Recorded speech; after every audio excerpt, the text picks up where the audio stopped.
30 to the power 90 upon 90 to the power 30. We have to simplify this.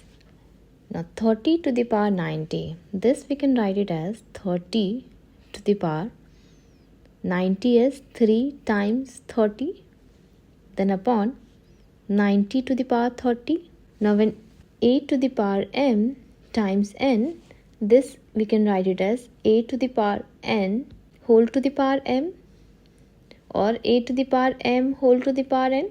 So this we can write it as 30 to the power 3, then whole to the power 30 upon 90 to the power 30.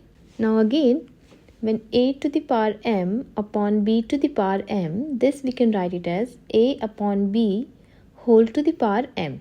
Therefore, this is equal to 30 to the power 3 upon 90 whole to the power 30, or 30 to the power 3 is 30 times 30 times 30 upon 90 whole to the power 30. Now 30 times 3 is 90 and 3 times 10 is 30.